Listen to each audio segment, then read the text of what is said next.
Nous en venons maintenant à un changement d'un type un peu particulier, puisque il concerne celui-là la relation à l'autre, la relation aux autres, et c'est donc tout le problème des phobies sociales.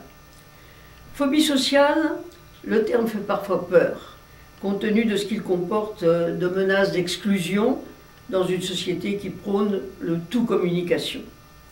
En fait, il s'agit d'une entité très large qui peut aller de la simple timidité, la crainte de rougir en public par exemple, jusqu'à cette peur panique de l'autre qui mène tout droit à l'isolement.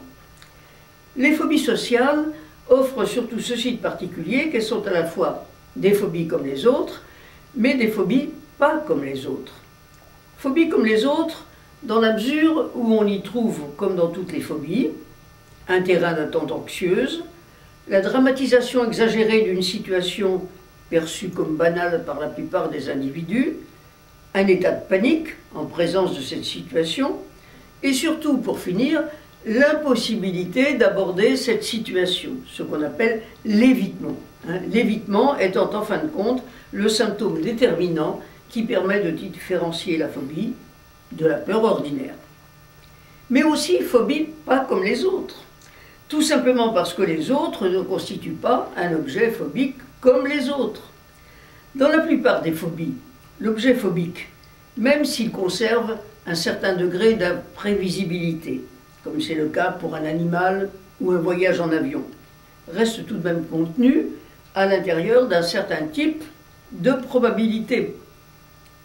Tout autre est l'attitude d'un être humain qui va disposer à votre égard d'un éventail de comportements et d'une liberté telle qu'elle est susceptible de remettre en cause jusqu'à l'image que vous avez de vous-même. L'objet phobique ne vous regarde pas, ne vous juge pas, ne vous défie pas. L'objet de la phobie sociale vous regarde, vous juge, vous défie. Et l'on ne sait jamais de quelle façon il vous regardera, vous jugera, vous défiera. D'où la nécessité de considérer la phobie sociale à la fois comme une vraie phobie, avec ce qu'elle comporte de souffrance et de limitation, mais aussi d'envisager une approche spécifique partant de ce constat que la peur des autres ne se soigne qu'avec les autres. Autrement dit, il serait illusoire de prétendre traiter une phobie sociale uniquement par une thérapie individuelle, aussi bien menée soit-elle.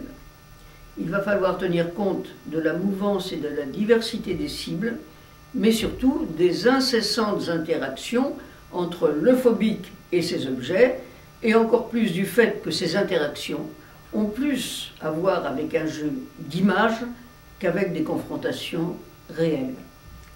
Pour être clair, premièrement, le phobique ne sait pas, le phobique social, ne sait pas de quelle façon il est d'emblée perçu par son interlocuteur. Il l'imagine seulement, et nécessairement dans un sens négatif, compte tenu de ses prédispositions anxieuses. Deuxièmement, il sait encore moins comment vont être reçues ses paroles et son attitude, tout étonné de constater que sa voix qu'il a voulu neutre va être entendue comme agressive ou que son attitude réservée va être interprétée comme un certain mépris. Troisièmement, du coup, il ne comprend pas les réactions qu'il a pu provoquer. Il les comprend d'autant moins qu'il va les interpréter à travers son propre filtre et donc de façon défavorable. Quatrièmement, ceci va le conduire à réagir de façon inappropriée, puisqu'il se sent lui-même agressé, renforçant sa conviction que, décidément, il n'est pas fait pour vivre avec les autres.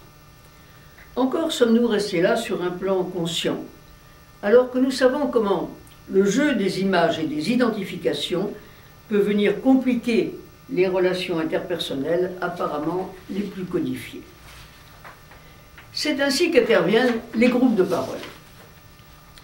Né précisément de cette conviction que la peur des autres ne se soigne qu'avec les autres, et dans un contexte aussi proche que possible de la réalité vécue.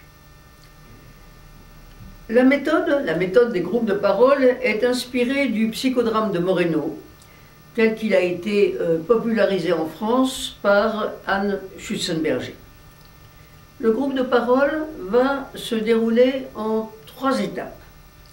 Premièrement, un temps de prise de parole qui va permettre aux participants de constater que la problématique dans laquelle ils se débattent n'a rien d'extraordinaire, puisqu'ils vont la retrouver, avec des modalités différentes d'ailleurs, mais chez les autres membres du groupe. Deuxièmement, le jeu de rôle proprement dit, qui va donner la possibilité à l'un des protagonistes de reproduire une scène vécue ou anticipée face à des partenaires qu'il aura choisis dans le groupe et qui vont jouer le rôle du patron, de la secrétaire, du père, de la mère, de la sœur, de tous les protagonistes que vous pouvez envisager. Ce qui va donner effectivement à l'acteur principal la possibilité de renouer avec ses propres émotions, mais aussi de comprendre les réactions que son attitude, le ton de sa voix, son discours peuvent susciter chez ses partenaires. Troisième temps, ce sera le temps d'analyse, une fois la scène terminée, qui s'inspirera à la fois des observations des participants, des observateurs, et puis aussi des commentaires des deux psychologues qui sont censés effectivement animer et superviser le groupe. Alors, quels sont maintenant, sur le plan des modalités pratiques, quel est le fonctionnement de ce genre de groupe? Eh bien d'abord, il ne faut pas un groupe ni trop petit, ni trop nombreux. Et le groupe va comprendre 6 à 10 participants. Il faudra une certaine fréquence. On va considérer que 2 heures tous les 15 jours, ce serait effectivement un bon rythme. Et il faudra surtout, et c'est là où j'insiste beaucoup quand j'essaie de composer un groupe, il faudra surtout une certaine assiduité de la part des membres du groupe, parce qu'il se forme très vite ce qu'on appelle une dynamique de groupe, qui fait que si l'on ne retrouve pas à chaque séance les mêmes composantes, eh bien le groupe a du mal à fonctionner. Donc on va demander aux participants de s'engager pour ce que j'appelle un pack de 6 séances, après quoi, en principe, le problème de la phobie sociale devrait être réglé, du moins, effectivement, dans ses composantes les plus voyantes. Et puis, à la fin de ces 6 séances, eh bien, on fera un compte-rendu qui sera remis aux membres du groupe, assorti d'ailleurs de recommandations qui pourront leur permettre, effectivement, de s'orienter un peu mieux dans la société telle qu'elle est. L'expérience vécue des groupes de parole, après quelques années de fonctionnement, montre qu'on peut atteindre par ce procédé des résultats qu'on n'aurait pas par des thérapies individuelles. Encore que très souvent, il est souhaitable effectivement d'associer une thérapie individuelle avec le groupe de parole. Mais il est clair que le groupe de parole va permettre effectivement d'aller plus loin et surtout d'aller dans un sens un peu plus factuel, je dirais, que la thérapie individuelle qui reste un petit peu quand même du domaine des bonnes intentions.